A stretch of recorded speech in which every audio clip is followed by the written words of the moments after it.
It was road course week, and SVG nabbed his win at COTA, but not in the series you'd think. The first three-peat is complete, and the truck stars outshine the guests over in St. Pete. That and more here on this episode. Sounds right.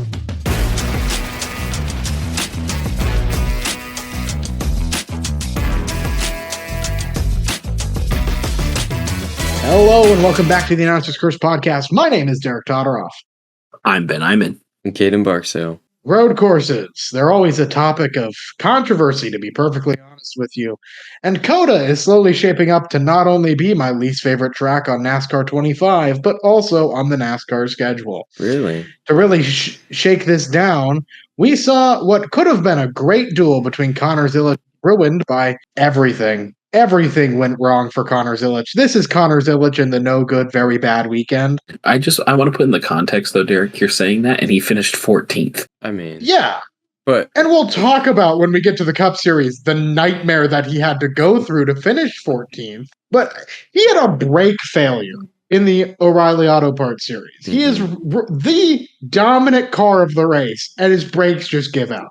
He's in a JRM car. Junior Motorsports is not bottom tier equipment. What on earth is happening to this kid? How does it all just go to shit so quickly? Well, I think, if it was Caden Quapple behind the wheel of that one car this weekend in COTA, the brakes probably go out on him. Like, I think that's part of the allure of motorsports is sometimes things just don't break your way. I will say, almost as a defense of Caden, I'm not sure they would have. Famously, Zilic and SVG both push their cars pretty hard in the braking zones, are very late on the brake, very heavy on the brake. So, not sure it would have happened to Kvapil, just to defend Kvapil a little bit.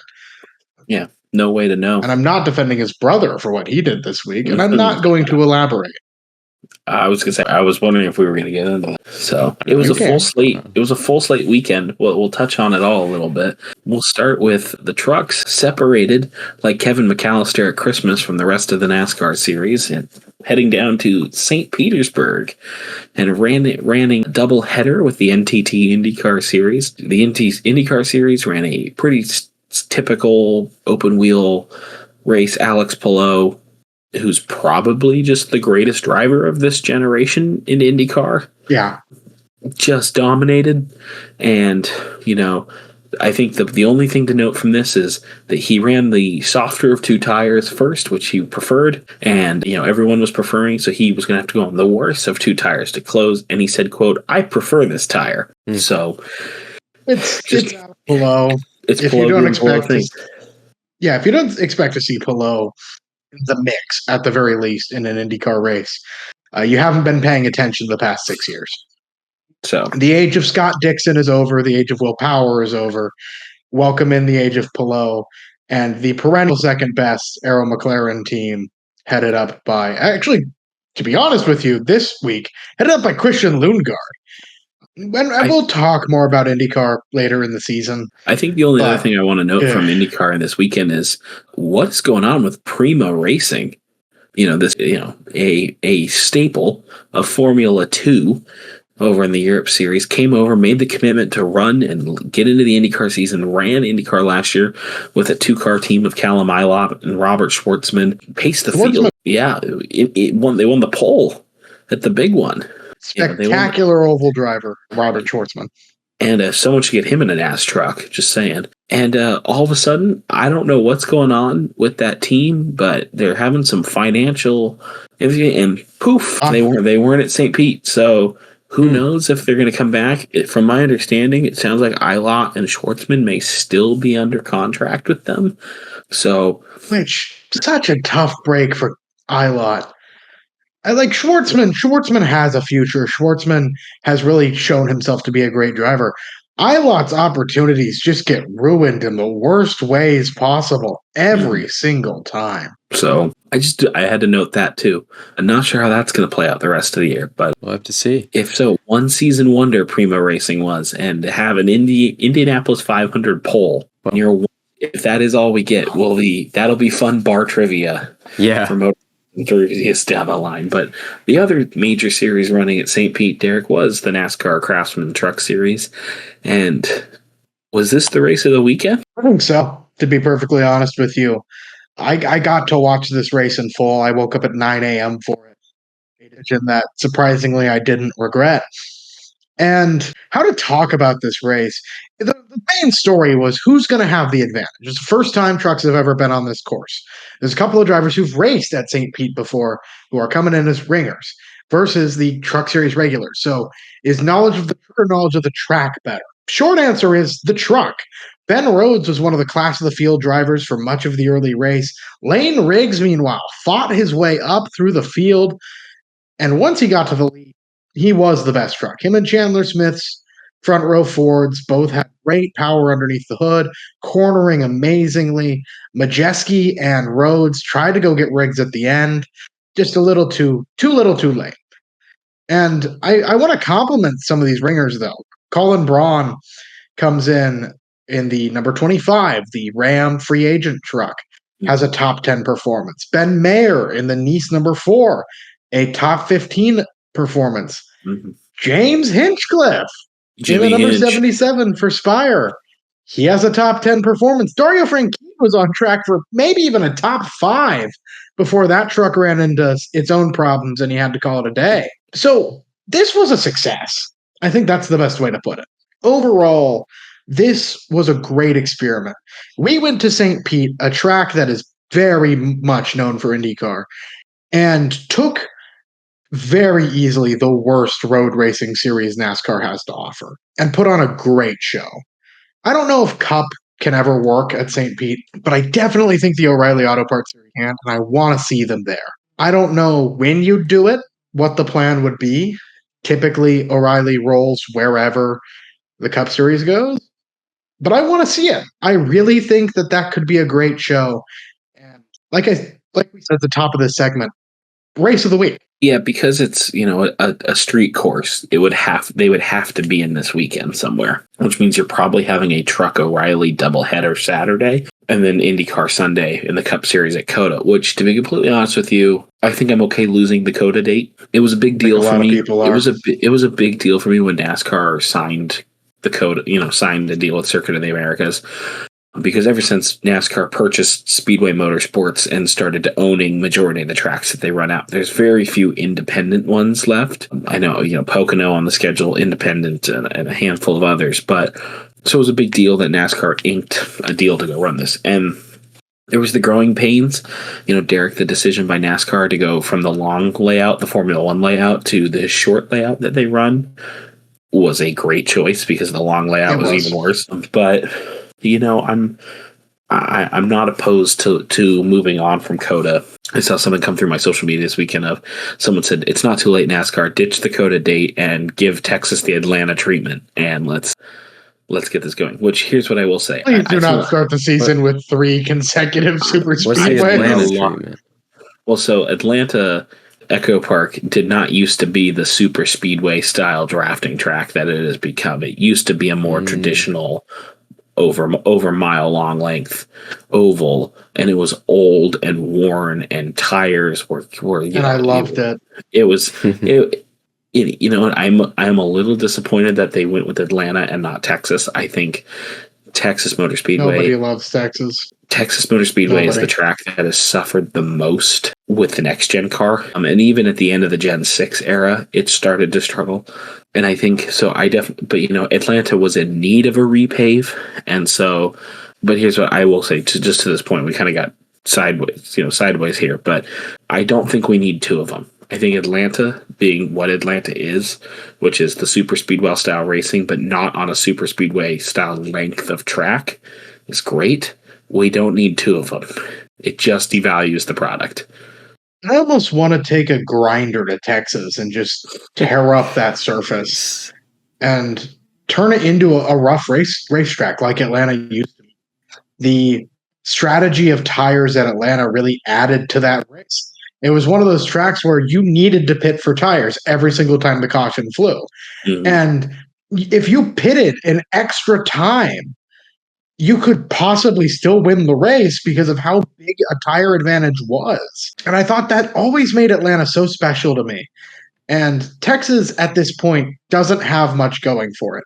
It's somehow developed into the worst mile and a half, which is impressive in a world of cookie cutter racetracks. How do you end up with the worst one? Kansas is great. Yep. How? How did we get here?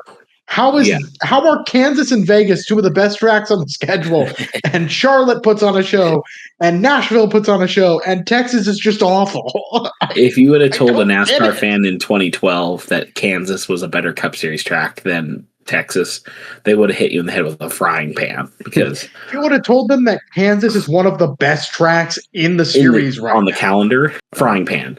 Even me knowing nothing, that sounds crazy. Yeah. So what would you guys rather see instead of COTA then on the schedule? I want Homestead back on the schedule. I want 2 Homestead dates. Derek wants 2 Homestead dates. Early Homestead would be you'd have to move it around a little bit. I mean, I guess not, because you could go Daytona, Atlanta, Homestead. Yeah, you'd do that little Florida swing. I like that. I like that they're branching out. I think we should still do that.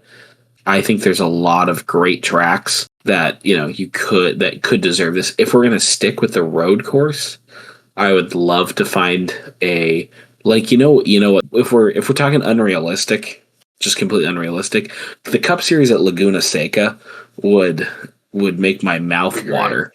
Derek's having a rave. Is there an ambulance? All right, that's short to speak. Anyway, a Cup at Laguna Seca would just be incredible. I'd love that. Evergreen? I would love to see. No, I'm just gonna say no as the biggest homer in the room, probably. Yeah, just because this Gen 7 car on that oval would be so boring. Oh, it would be so boring. Now, if you said to me, counterpoint, if you could give, might be Bristol exciting because our track surface might rip apart those race tires. I was gonna say, if you gave me Truxell or O'Reilly, I'd be like signed, sealed, delivered. Mm-hmm. I just think it's the Gen 7 car that just would, it's car of tomorrow. Cue up the Dale Jr. Kyle Busch tweets from this week with the car of tomorrow and the Gen 7 car. So I would say Laguna Seca, if we're going to stay with another road course, I think would just be a ton of fun. If I have to pick another oval, they put Chicagoland back on the schedule. So, I mean, I guess, if I was gonna say it's probably Kentucky. If you're gonna put another oval back on, it sucks that Kentucky's just sitting there. Or or give me the Rock, give me Rockingham.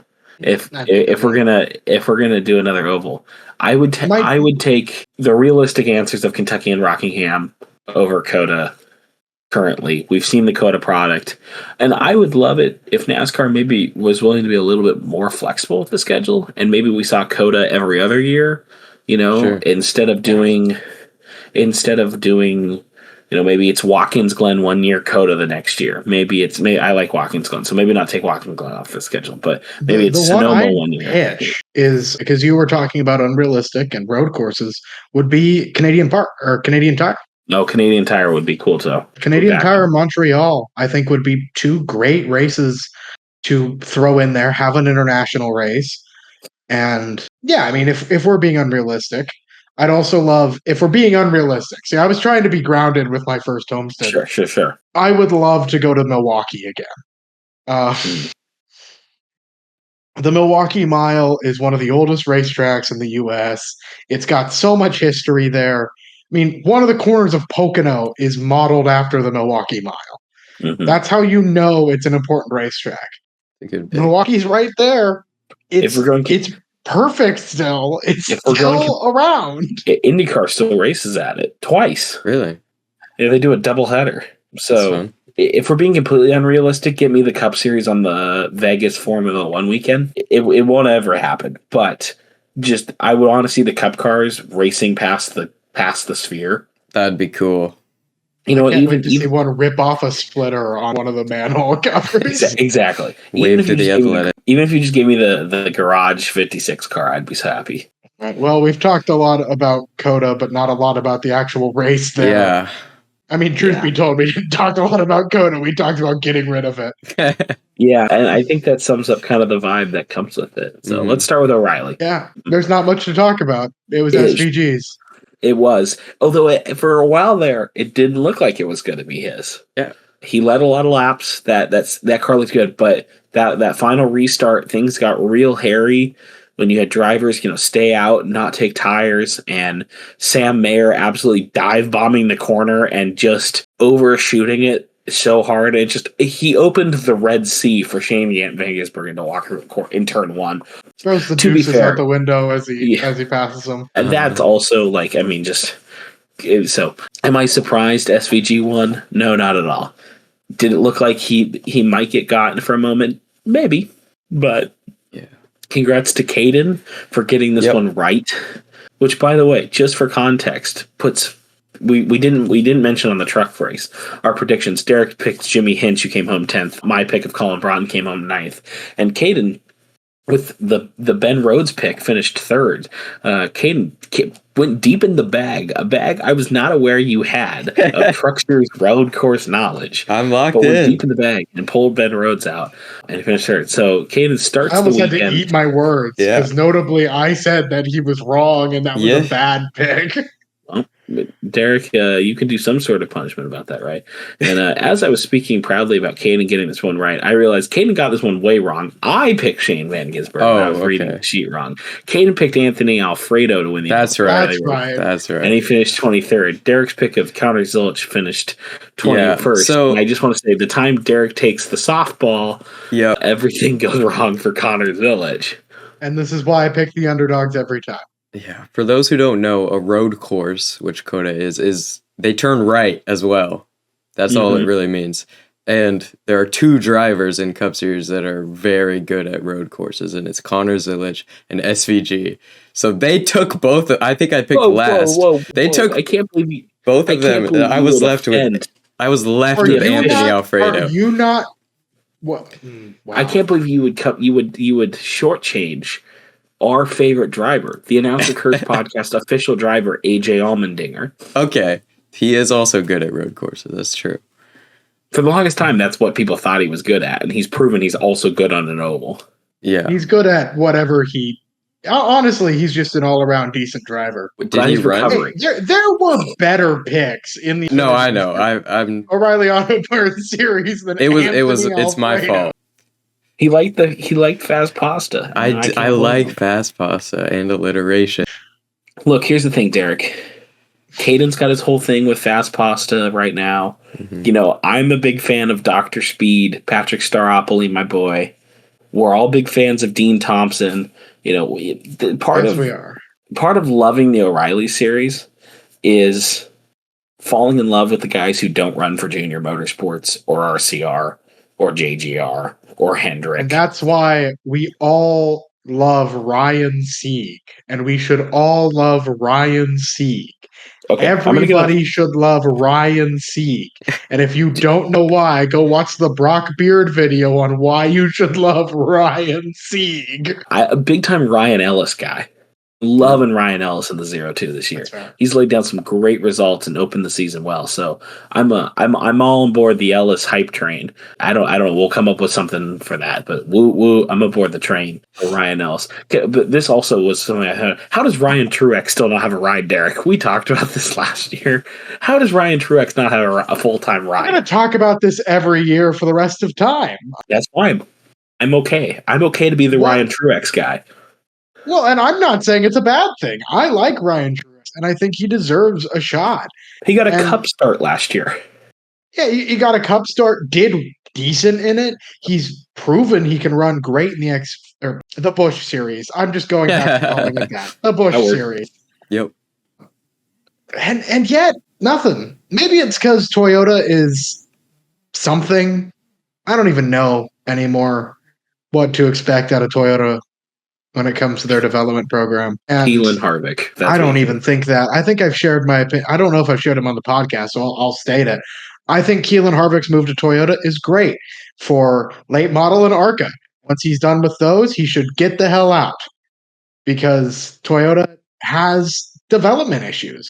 And if you question that, I point you to the number 1 driver prospect in NASCAR right now, does not have a full-time ride because he races for Toyota. Where is Corey Heim supposed to go? He'll be in the 35 next year. Will he? Probably. We all keep saying that as a stated fact, and I hope so. He should be. But will he? What are we doing at Toyota? And don't get me wrong, they're not the worst one. That honor goes to Ford, who, by the way, for those of you who don't know this, in the Busch Series, started one car. There was one Ford at COTA. Mm-hmm. Wow. Because the other one failed to qualify. Hey. Sorry, that won't be a problem. This weekend, going into this weekend at Phoenix, there'll be 3, Derek. You don't got to worry about that. There'll be 3. That's a 300% improvement. So, and they lost Ryan Sieg, and then Ford collapsed in the Xfinity. So the O'Reilly series was kind of cut and dry. Shout out Brad Perez for hopping in a car mid-race and filling in for JJ Yaley. So shout out Ty Brad. Gibbs. Is he the one that won stage 1? I think so. No? Did he win stage 2? Ty didn't run an O'Reilly car this week, did he? I could have sworn it was in the Cup race? I think you're talking about the Cup race. Maybe. If you're talking about the Cup race, Ty Gibbs, top 5 finish. Yeah, exactly. Ty Gibbs, all I know is Ty Gibbs won his first stage at a road course, and I'm very happy for him for that. Yeah, that'll be our good segue into the Cup Series. Ty Gibbs with the top 5 finish, which is all we're going to talk about Ty Gibbs on the podcast, and nothing that came up in the JGR Chris Gabehart lawsuit. We're not touching that with a 10-foot pole. It's out there. It's out there. Go read about it if you want to. Jeff Gluck has a whole NASCAR series right now on his YouTube. You can go look. There's plenty of reporters covering the whole messy divorce that is Gabehart and JGR. Although you guys can note that I sent the photo of Chris Gabehart sitting there in his Spire gear at COTA this weekend and with the caption of "This image just feels so wrong." Hey, I don't blame you. You're the Denny fan here. So that's what I was going to say. It's like, it's like watching... It's like watching Michael Jordan play for the Wizards. It just feels wrong. It's just, it was like watching Damian Lillard play for the Milwaukee Bucks that last year. That kind of thing. It's just, there's certain players you just see that they're just one. You see one team. You know what I mean? I don't need them for anything else. Imagine if Ichiro played for like the Marlins or something. Oh, that'd be crazy. Like or the Yankees. That'd be crazy. Anyway, Ichiro making a start for the Athletics. We talked about the Los Oklahoma Athletics. That's crazy. So the COTA Cup race was, do I say, boring? Yeah, I think that's accurate. I think the best part of the race was Shane Van Gisbergen trying to get to Tyler Reddick, and then I still think there was like 18, 17 laps to go, and SVG came over the radio and went, "Yeah, my tires are gone. Like, I'm not getting them." And like he knew, like we still had 20, close to 20 laps to go, and SVG knew he wasn't getting there. And it was a real testament to Reddick's performance on that front. We somewhat approached the topic earlier. Connor Zilisch had the best car. Yes. I firmly believe Connor Zilisch had the best car at COTA this weekend. And not only does Daniel Suarez go 2 for 2, winning Connor Zilisch Cup Series starts at COTA, but Zilisch drives back through the field for the final restart, is lined up in 10th. And I'm sorry to slander your man, but Denny Hamlin overdrives a corner, clocks his way into Ty Gibbs, who walks into Zane Smith, and bocce ball Connor Zilisch back around. Yeah. And he spends that entire final green flag stretch driving his way through the field at speeds of matching Tyler. He is racing as fast and faster than Tyler Reddick on some of these laps. And he finishes 14th. I watched the first episode of Speed on YouTube, the new Kevin Harvick, Will Buxton podcast. And Will Buxton, was asking for context to Kevin Harvick, asked, "What is Connor Zilisch, as a prospect?" Like we talked about, kind of like his potential. And maybe this is a bit extreme, but I actually probably agree with Kevin more than I disagree with him. But Kevin Harvick just said, Connor Zilisch is the one Formula One getaway. Yeah. Like that's how good he is. Connor Zilisch did not grow up racing late models on short track ovals. He raced karting in Europe, kind of thing, and chose to come back and was like, "This is where I want to race. I want to race a stock car. Like that is what I want to do." But he also races endurance and races, he did the 24. He has a 24-hour of Daytona win. He has a Rolex 24 win before he's 21 years old. That's crazy. That was before he was 18. It was before he was 18. He was a teenager when he won that. Oh so Connor Zilic is the next big thing. And he's going to have to go through the growing pains of running a full Cup Series. Guys not getting a Christmas list from the Zilic family. Corey Day and Daniel Suarez. We're building the list now. If you all heard Joey Logano on now, it's probably somewhere. But, we've moved on from Logano because of Corey Day and Daniel Suarez. So, and yeah, I'm sure. We'll also say, this is a little bit of a side tangent, but Connor Zilic and Shane Van Gisbergen are a joy to watch do social media together. Mm-hmm. This mid-40s Kiwi who spent his life racing Australian supercars and decided, what if I tried NASCAR? Won his first ever race and fell off. And this 19-year-old phenom who's just the greatest thing since sliced bread. Sorry, Joey Logano. Check out Trackhouse's social media and watch these two interact because it's fun. It's too much fun. And if we're being honest, take all of that. And in this very moment, they're not even the best. Neither one of them is the best driver on the team. In this very moment, Ross Chastain is still the best driver on that team. Wow. Like, Trackhouse has no excuses this year. Okay, last year, Daniel kind of underperformed. It was SVG's first year in, full season in Cup. They kind of had a down year, whatever. They have no excuses anymore. A down year with 5 wins. Yeah, okay, a down year with, was it 5 or 6? Okay. It was, the team has 6. Ross had 1 and SVG had 5. Which, again, okay, I will say, it's weird to say that they had a down year when they had 6 wins. Yeah. But statistically and watching performances, they weren't up there. SVG dominated the road courses and ran 25th to 30th at the ovals. Now, got better, and towards the end of the year was running 20th to 25th and 15th to 20th. And we saw he's run well at the ovals to start this year. He's a top 10 finish at an oval already. He is in the top 10, 4 points at the moment. And Daniel Suarez, has just kind of always seemed to underperform wherever he goes, unfortunately. And I'm hoping this Spire role does him well. I'm rooting for him. I like Daniel Suarez. I watched Full Speed, and that show made me really like Daniel Suarez. So I'm rooting for him. But if we're looking at it, he had the same car that Ross Chastain and SVG had last year. And, he couldn't put the pieces together. And so I'm, change of scenery, new team, I'm hoping can kind of help him. Now, Suarez is also in the top 10 in points right now. He's had a good start to the year. He's had a good start to this season, and maybe this does work out. I'm a Suarez believer. I'm not a Suarez hater by any means, but I do not believe in this driver. I truly have no faith in Daniel Suarez. Wow. But why? Daniel Suarez was given a JGR ride. Okay. Replaced Carl Edwards, one of the most beloved drivers ever to race this sport, and did nothing with it. He went to prime Stuart Haas Racing and did nothing with that ride. Trackhouse saved his career. And the way he left Trackhouse left a little bit of a sour taste in my mouth. He did a lot of complaining about kind of being pushed out. But at the same time, where's your result, Daniel? And I understand where you're coming from. It's not easy to lose a role like that. But you're up against Ross.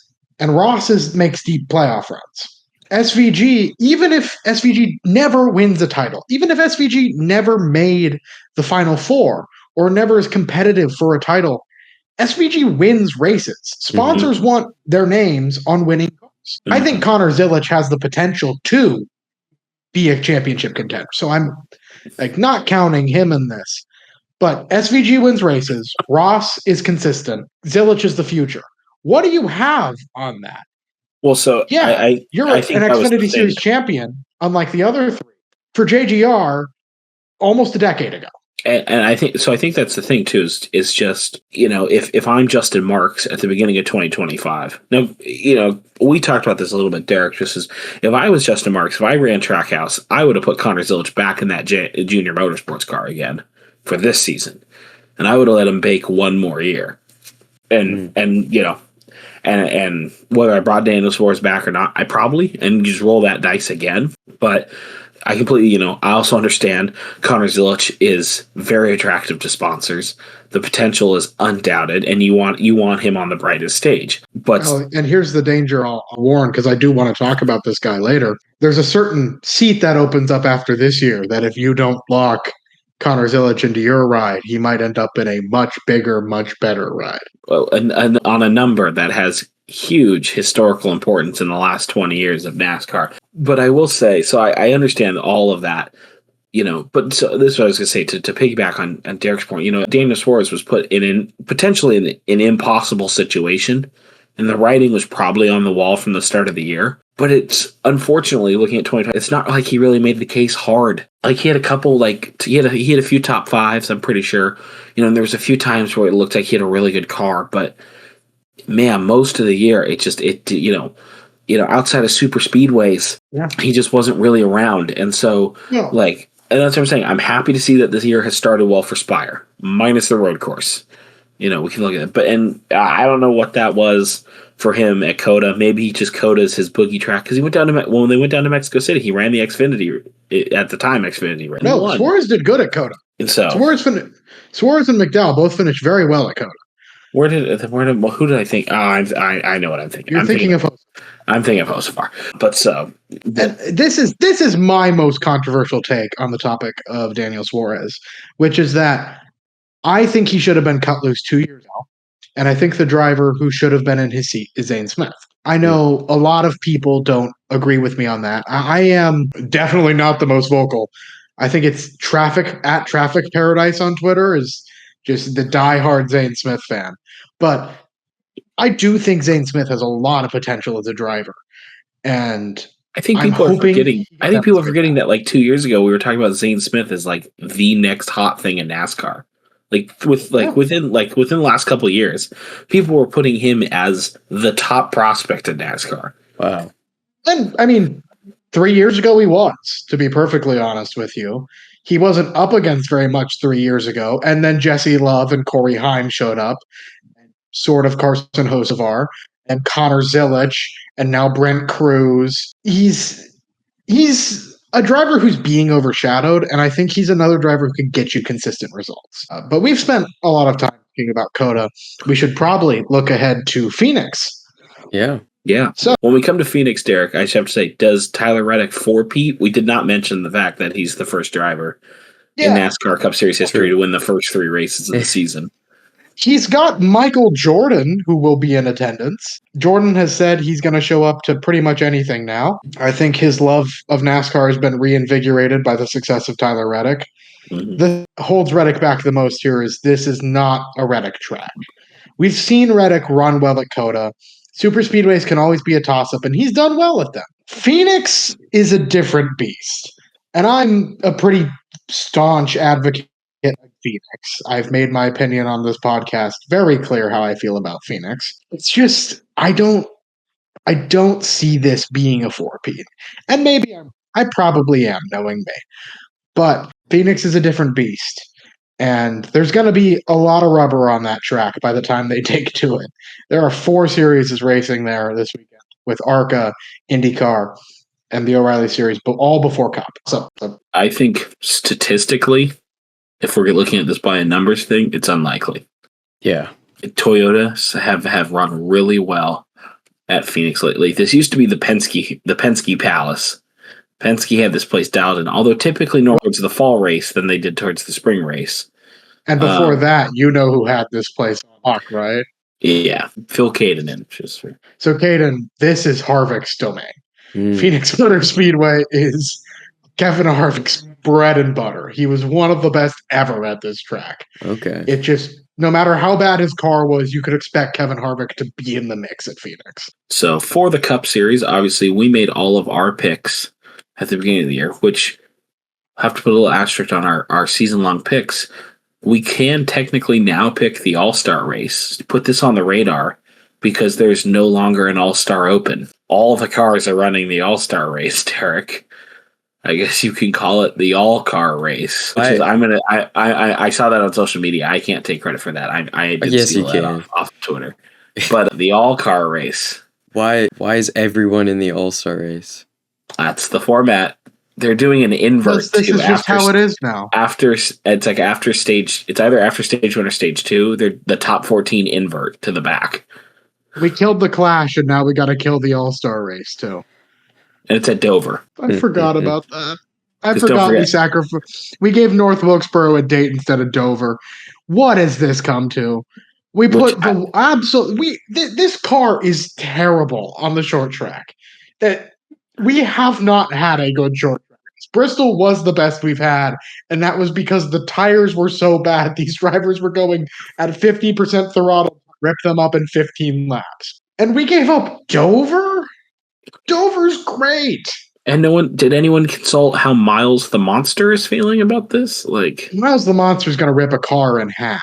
That's how true. Miles is feeling. That's true. So, that's just to note. We'll come back to that at some point. As we look at our picks, Derek and I, we stayed in the Toyota pick, and Derek taking Chase Briscoe to break through and grab his win, which would be a 4-peat for Toyota if this race moved to JGR. I took Denny Hamlin, mostly because I was still crying in the club at the time we made these picks after the finale at Phoenix. But Denny has run well here. Denny had a top 10 at a road course, so we're partying like it's 1995 up in here. Just to really quickly to note our picks from COTA. Caden came home in second place with his SVG pick.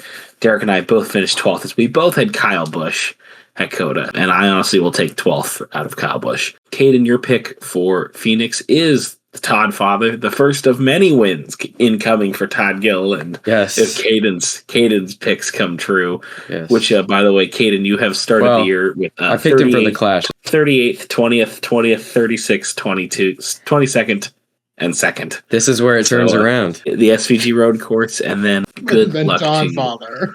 Which, again, isn't the worst, because you do have 3 Cody Ware wins in there. So, and anyone wanting to use a swap here, we all still feeling locked in with these ones. I'm feeling fine with Denny. I'm leaving Denny. I'm comfortable with Briscoe. I always have faith. All right, he's always got faith. So that'll segue us into we'll start with our wild card race, bonus pick, which is the ARCA West race at Phoenix. ARCA West at Phoenix is the premier ARCA West race of the year. They go twice because their finale's been at Phoenix. I'm assuming their finale will still be at Phoenix, even though the dates have moved around a little bit. It is the premier ARCA West race on the calendar, and there's a ton of entries. Derek, how many entries are there? There are 40 entries. That's because all the cars are in California. Well, and it's a National Series race, and there's a lot of... This is a big televised weekend. This is a good weekend for them to all get out there. Fox has actually been advertising this whole race weekend quite a bit. Yeah, there's reason to be here. So it's going to be a good weekend. I think just overall, I'm looking forward to it. With that, I guess we'll start. Derek, where you wanting to go with this? There's a lot of very talented drivers in this field. Not a lot of Washingtonians, unfortunately. In fact, I believe there's only one. Eric Johnson. Of course, yes. Eric Johnson Jr., cool guy, by the way. We love Eric Johnson Jr. We like EJ. But I do have a driver I think has the advantage here. On one hand, I do want to kind of pitch out 2 other ones I think could do really well. Mia Lavelle, I think, showed off decently in her ARCA West debut at Kern County. Watch her to be a little bit of, I think, a top 10 factor here. One of the drivers I think can really contend to win here is Jake Boland. In that Nitro Motorsports number 20, he's definitely going to be a threat. He's going to be in the picture. I'm going to give my pick, though, to one of the youngest drivers in this field. I've been very impressed with the races I've seen from him. He is, admittedly, a rough racer. He ruffles feathers. He's a little crazy, and he's actually already been picked on this podcast this season. But that was when he was driving a late model with a different number. I'm going to take the driver, the number 77, Tristan McKee. That is a good pick. We've seen now, Derek and I have had the pleasure of seeing Tristan in person, and we saw him capture the Summer Showdown pole this last year at Evergreen Speedway, and hopefully would love to have Tristan back out if he wants to come run it again. Oh, man, so many choices, and I just want to land on Alex Clubb. So the names that immediately pop out to me, Jade Avedissian for sure, is a threat in any car she gets in to win. I'd love to see Ryan Vargas run well here. He's running this weekend, so I'd keep an eye on him. You mentioned McKee. Thomas Annunziata is going to get a shout out again. I'm not going to pick him in back-to-back races because I'd like to hopefully let him finish. Isabella Robusto. Trevor Huddleston is a good pick here in his Race Car Factory Ford. That's probably not where I'm going to end up, though. You could take one of the winners, Derek. You could look at a Mason Massey who picked up the win at Kern. You could look at Max Reeves, obviously in a Joe Gibbs car is kind of a shoe-in. Haley Deegan returns to a bigger track. But, Brad Perez, we talked about him getting in this one. Gavin Ray hopping in this car, running this race. But, Derek, every now and then I have to balance out the fact that I take so many, shoe-ins or bushwhackers that I have to take a long shot every now and then. I'm going to take a driver that I have been impressed with since I first got the chance to see him race. I'm going to take a driver who's taken a big swing here, big step up to ARCA, but has already captured a win in 2026 in a different car.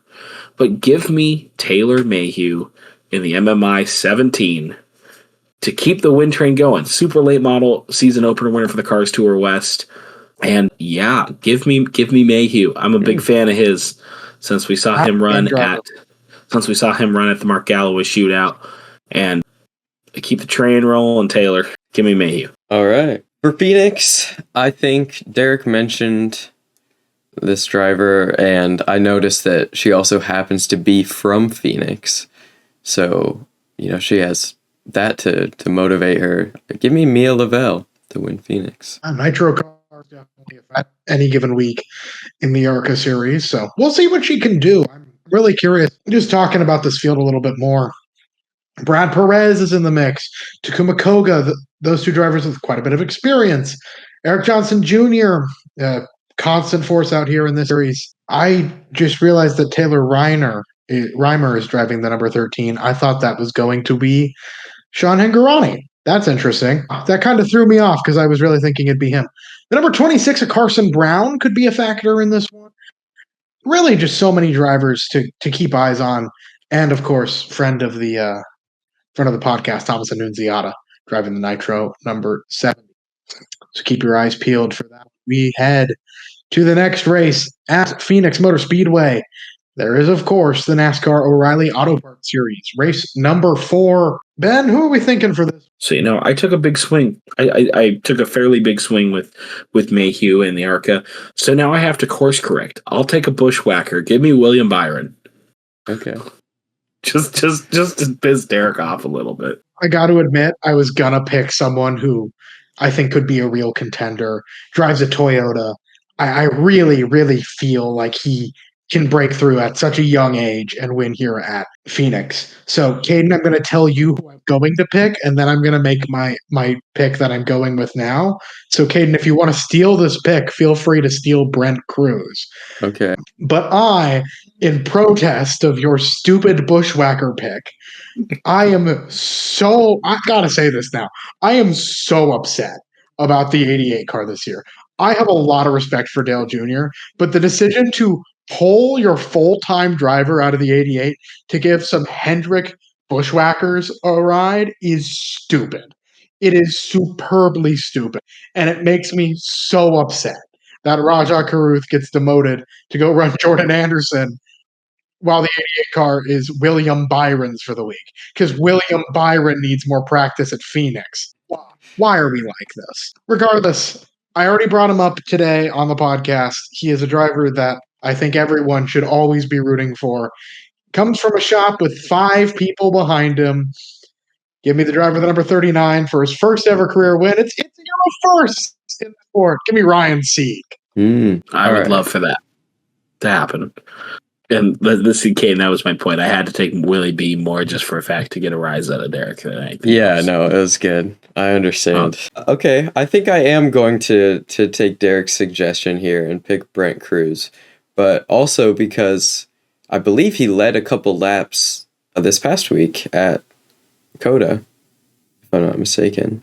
So I think he's coming off of a decent race there. And yeah, give me Brent Cruz. All right, Brent Cruz to break through. Also, I mean, it's risky not taking a Chevy in the O'Reilly series. You're it's just a numbers game. But Brent Cruz is definitely first Toyota pick of the year. Yeah, I definitely haven't had a theme or anything, to start the O'Reilly series out. Well, before we leave behind the sport of NASCAR, I would just like to say and bring one more thing to the table. We talked about it a little bit last week. We hinted at it a little bit previously in this episode. Alex Bowman. Now, I understand that his cool suit failed and he ran into problems. Kudos to Myatt Snyder, a driver I've always had a little bit of a soft spot for stepping in from being a pit road spotter for the pit road reporters to hopping straight into that number 48 car, running only 3 seconds, which seems like a lot, isn't that far off when it's your first time racing COTA in years, first time in a next-gen car, doing it on no notice. Kudos to Myatt Snyder. That got such a wave that it got on the Sickos committee Twitter, Derek. Yeah. The Sickos committee tweeted about Myatt Snyder. Sorry, continue. Alex Bowman is in a rough spot. We've talked about it on this podcast before. He's in a do or die situation. We're really getting to that point. Bowman got lucky when he got his ride in the NASCAR Cup Series. He replaced Dale Jr., climbed into that number 88. Then he went from replacing one icon to sliding into the 88 to replace another icon. I feel like he's been set up for failure. And historically speaking, the fourth Hendrick does not do as well as the rest of them. Ask Casey Kane. Ask Dale Jr. for a long time. Ask Brian Vickers. And maybe don't ask Brian Vickers, actually. On second thought, don't talk to Brian Vickers. But ask Jeremy Nadeau. Or Jeremy. But don't talk to Brian Reddick. Do not talk to Brian Vickers. Please don't. Please, internet, stay with us. Yeah. But my point is, that fourth Hendrick car has always been rough. No one's going to deny that. But we're getting to a point. He has one of the longest win droughts in the series right now. You can't do that in a Hendrick car.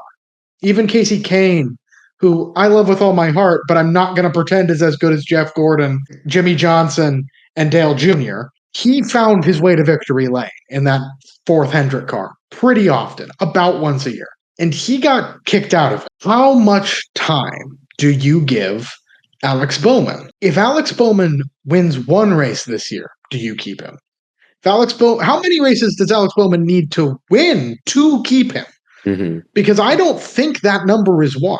I think this is the controversial take. I don't think he has to win any races for you to keep him, because winning you're in is not a thing. If Alex Bowman is a chase driver this year, if he's in the chase, then there's no reason not to. There's no reason to not extend his contract. Look, if we look at how he started the year, he started Daytona 500. He finished dead last. He finished 40th, 23rd in Atlanta, 36th, and had to get out of the car at COTA. The seat is hot for Alex Bowman, and I don't mean that just because his cool suit failed. I mean that after last year, he went winless and missed the playoffs. The year prior to that, he only won one race. And it was kind of, I feel like it was kind of fluky, Derek, if I remember that correctly. So I definitely think there's concern if you're Hendrick, and you have to be ready for the things going Alex Bowman's ways. The sponsor really likes him. That is a benefit. Alex Bowman just got placed in Allied Motorsports. Sorry, Blodgett's just that I do that every time. In Allied, the bank. New ad. Ran a new ad during NASCAR, prominently featuring Alex Bowman. The sponsor likes him. Now, the sponsor is signed on with Hendrick longer than Alex Bowman is. This is the contract year for Alex Bowman. And there is no shortage of potential drivers that could fill this seat. If you are Rick Hendrick, Mr. H, and you decide to go away from Alex Bowman, this is a casino buffet of potential drivers. And I'm not just talking out of the Chevy camp. I mean, there is so much young talent that could get a shot. Now, Alex Bowman's not old by any regards. He's fairly young in his own right. But so the seat's hot. But if Alex Bowman is in the chase, you can't replace him. I do stand by that. He's in a spot that I can equate to how lots of sports teams do, which is damned to mediocrity. It's, you don't ever want to tear it down and rebuild and just know you're going to be bad, but rebuild it from the ground up and get somewhere good. But you're never good enough to really push for that deep playoff run. The Mariners were like that for a long time. I was going to say. And I can equate that to, if you've watched the Chicago Bulls play basketball in the last 10 years, they are always the 9 seed. They are always just kind of good, just kind of bad. And it's that's where Alex Bowman is. He's just been mediocre in his recent performances. And it's unacceptable when you race for Hendrick. But if he's in that top 16 come the end of the year, which it is not looking good to start, this is the early hole everyone's been talking about. You can't put yourself in. You can't replace him. And I do stand by that. I think he can. I mean, obviously you can. I think he's got to be in the top half. At the end of the day, he's got to be in the top half. You need to beat some people, and he's running out of time. Because here's the deal: you've talked about letting Connor Zilic stew in the O'Reilly Auto Parts Series. There is a driver right now in the Chevy camp in the O'Reilly Auto Parts Series who I think has been given the perfect amount of time to stew. I can't tell if you're guessing with that number you've thrown up, or because you probably know where I'm going with this. I know, right? I think Jesse Love is a perfect driver to slot into that number 48. He has sponsorship, not a ton of it, but enough that you don't need to be super concerned. He's a likable person. He has friends within that Chevy camp. I have a place I think Alex Bowman goes after this year. And it's a crazy take, I'll admit. I think if Alex Bowman does not get re-signed to Hendrick, I think he goes and races for RCR next year. I think Alex Bowman replaces Kyle Busch at RCR. And I don't think that's it. But I think if you're Alex Bowman, there's only so many people you can justify finishing ahead of you in the chase this year. Sure, Christopher Bell, Denny Hamlin, Chase Briscoe, Byron, Elliott, Larson, Blaney. Who else? Logano. Daniel? I would argue Logano over. You could justify. I don't think you can anymore. I would expect Logano to finish over. I don't.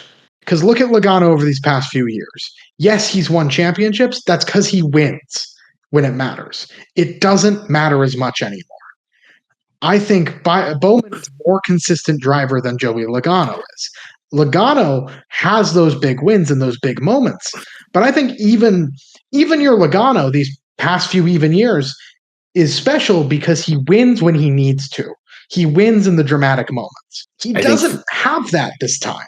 He can't just win at Martinsville and lock himself in. He has to actually race. I think if we're talking people that I could comfortably sit here and go, yeah, I expect them to finish higher than Alex Bowman in the point standings. I think you could make an argument for Ross Chastain. Okay. So now we're at... Yeah. I think you could make an argument for Chris Buescher. I don't. Not with the way that Buescher started this season. And not I think with you the can way make a case for Tyler Reddick. Okay. That's a fair one. Now we're at 11th.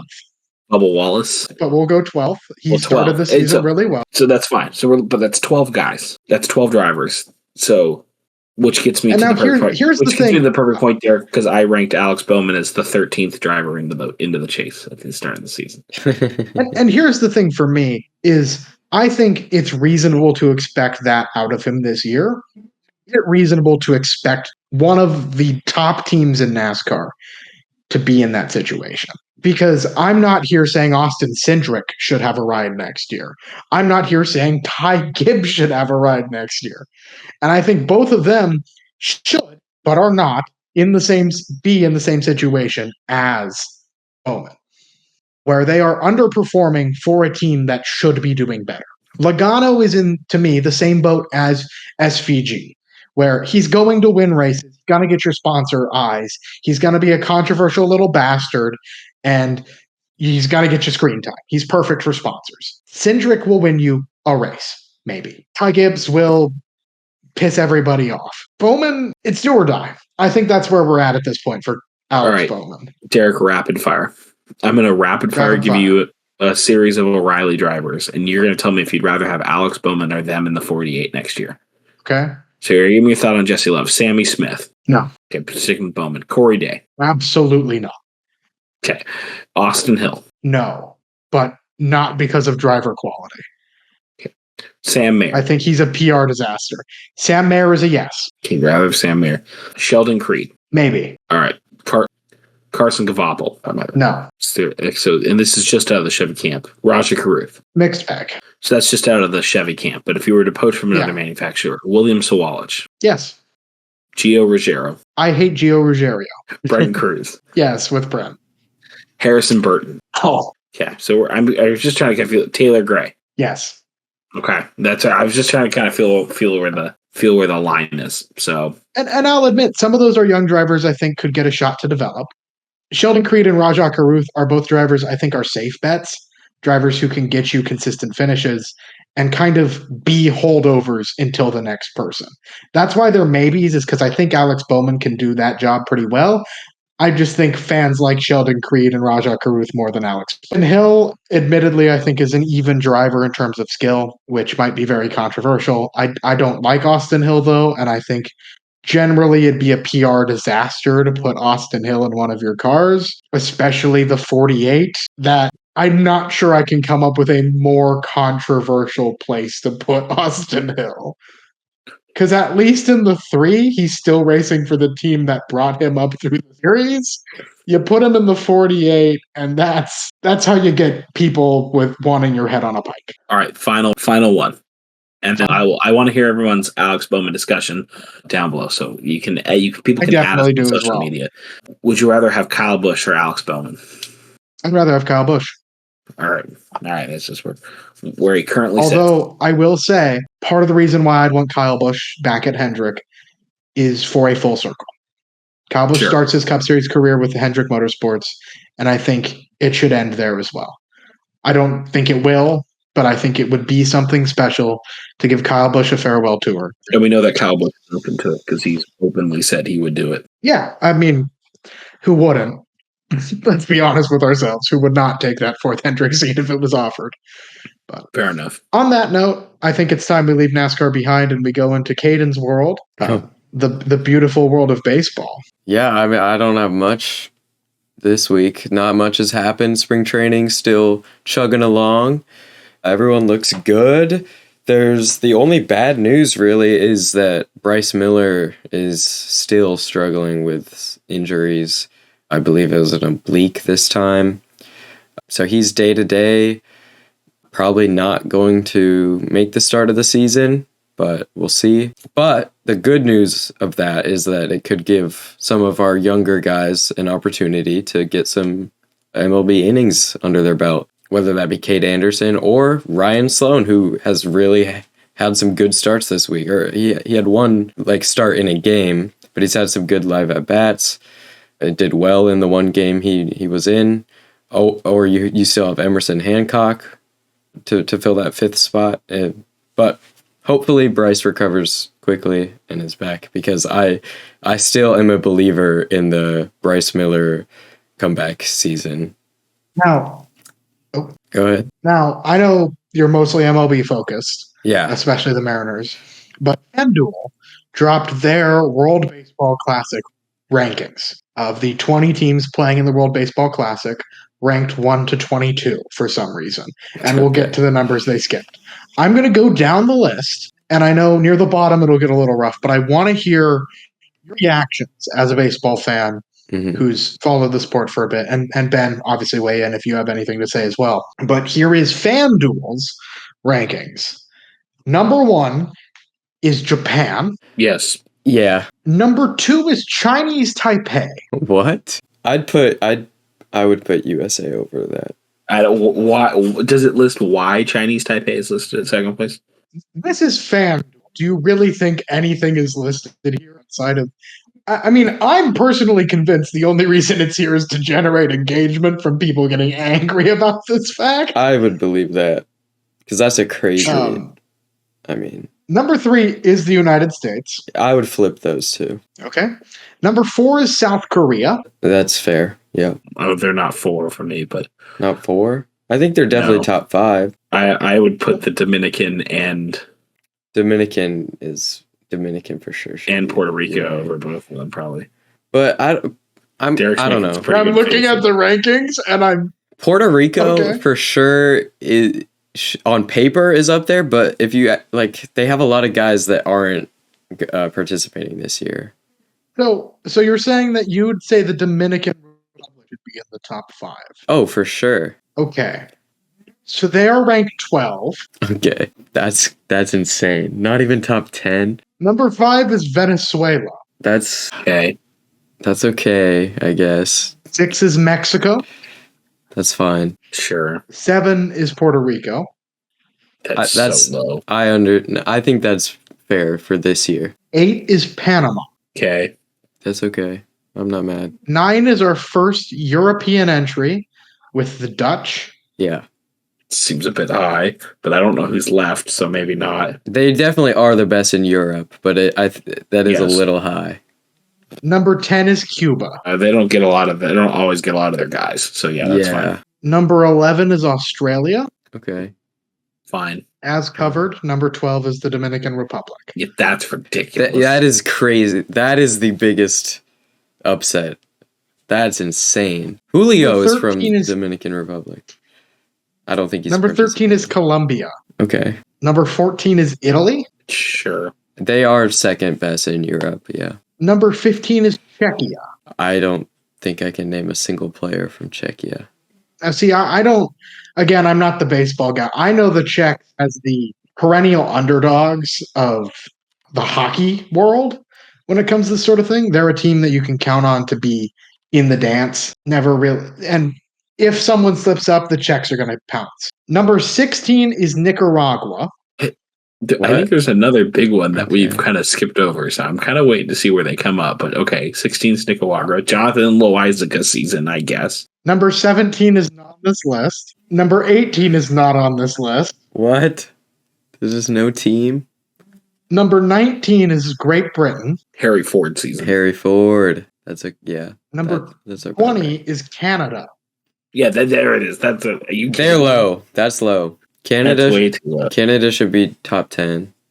Are you saying Canada should not be sandwiched between Great Britain and Israel? I am saying exactly that. They need to be top 10. Yeah, so Israel's 21st, and last, certainly the least, from what I've heard, is Brazil. Yeah, they don't really care. So Canada is in the bottom 3. Again, I'm just trying to understand how Chinese Taipei is second. Yeah, no. I would switch them and I'd put Japan, US, China, and then probably DR and maybe Cuba. Not Cuba. Venezuela. That's probably my top 5. So I have checked in on... So first, this is real. Okay. This is not from FanDuel. This is from the World Baseball and Softball Confederation. This is their end of 2025 world rankings. To fill in that gap, number 17 is China and number 18 is Germany. Yeah, okay. That makes sense. Wow. That's a crazy list. I don't like it. Shout out also to Turkey being the list ranked number 87, somehow below Fiji. Wow. But that is your 20 teams in the World Classic. That is the world rankings for them. Yeah. Go USA and Canada and good luck Marlins. Now, before we go, I do want to give us a lovely little update on the state of the NHL. Hockey, obviously a fairly large part of my career. It is technically the only thing I'm announcing right now. The Seattle Totems just finished up their regular season. They will have their playoff games on Friday and Saturday and Sunday if needed against their Puget Sound showdown rivals, the Bremerton Sockeyes. So feel free to join us at the OVA 7 o'clock for those games. Sure to be good ones between two pretty heated rivals as they decide who will probably go to Vernal. Technically, that's not determined if it'll Vernal or McCall, but it's going to be Vernal. So we'll see who gets to go there. But on that topic, the NHL, which has been chaotic from what I've heard and from what I've been gathering, I've been trying to really reconnect with the NHL heading into this year. I've been trying to dive into the sport of hockey. So I thought I'd share a little bit of that with you. For those who don't know, last year the Florida Panthers won the Stanley Cup after going back to back. They've had a very dominant, some are starting to call it a dynasty. I wouldn't call it a dynasty. You might be thinking, Derek, why aren't you calling the Panthers a dynasty? It's because they're bottom of the Eastern Conference right now. Wow. The defending Stanley Cup champions are not in a position to make the playoffs. The fall off is real. There are 22 games left in their season, and we're not sure we're going to see the Florida Panthers in the Stanley Cup playoffs. For those of you who do not follow hockey, unlike, say, the MLB, Stanley Cup playoffs have a lot of teams in them. We start with 16 in the Stanley Cup playoffs, and we whittle it down to 2. How many teams are in the league? There are 32. I think so, yeah. So half the league makes the playoffs. Half the league makes the playoffs. And the way it works is it's the top 3 of each division, each conference having 2 divisions, and then there are 2 wild cards for each conference. As of now, those teams that have the lock-in spots are the Tampa Bay Lightning, continuing their hot hand and hot streak. Then these 2 teams come from what is sometimes called the Bermuda Triangle of mediocrity. And while that was not always true, definitely not for these 2 teams, Buffalo and Detroit have struggled over recent years. They're finally figuring themselves out. Both Buffalo and Detroit sitting at 76 points, pretty clean into the dance right now. Now, the 4th place person in the Atlantic Division is the Montreal Canadiens. Canadiens currently hold that first wild card. Second wild card currently in possession of the Boston Bruins. The Metro Division has the Hurricanes, the Penguins, and the Islanders. A couple of notable absences here. The New Jersey Devils have some of the hot young players who are making a splash over at the Olympics, and they're not in the dance. The Rangers suck for some reason, and the Capitals are on the outside looking in. As mentioned, the Metro Division does not have any of those wildcard spots. Both those wildcard spots are going to the Atlantic with the Bruins. In the Western Conference, Kraken fans, if the season ends today, you're in the dance. We're in. The Pacific Division currently has the Golden Knights of Vegas, the Ducks, and the Kraken in the playoffs. On the other side is the team to beat right now in the NHL. That being the Colorado Avalanche, my least favorite team. 40 wins, 10 losses, 9 overtime losses to total 89 points on the season. The goal differential of plus 77. Ooh. The Avalanche are class of the field right now. And right behind them is their rivals, the Dallas Stars. The Stars sitting at 83 points, plus 42 goal differential on a 9-game winning streak. The Stars and the Avalanche have met the past 2 years in the playoffs in some all-time series. Keep an eye. They're probably going to do it again. The Minnesota Wild round out the Central Division, and then meanwhile, in the Pacific, it's the Knights, Ducks, Kraken. The Oilers and the Mammoth, currently your wild card. The Vancouver Canucks are the worst team in the NHL at the moment. Notably traded away their friend Quinn Hughes, who's making a big impact on the Minnesota Wild, but the Canucks are abysmal. They've got the worst goal differential in the league at negative 71, 43 points with racking up a meager 18 wins on the season, 35 losses and 7 overtime losses.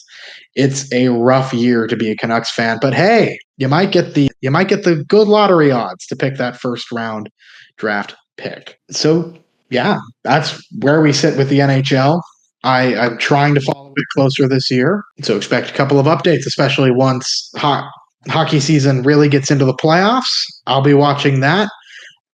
A little more disconnected from local racing this year. Ben will be really leading the coverage on that. I will still be at a number of races doing my best to catch the most I can, working odd jobs from place to place. And I don't know if we've got anything else left to talk about. I don't think so. No.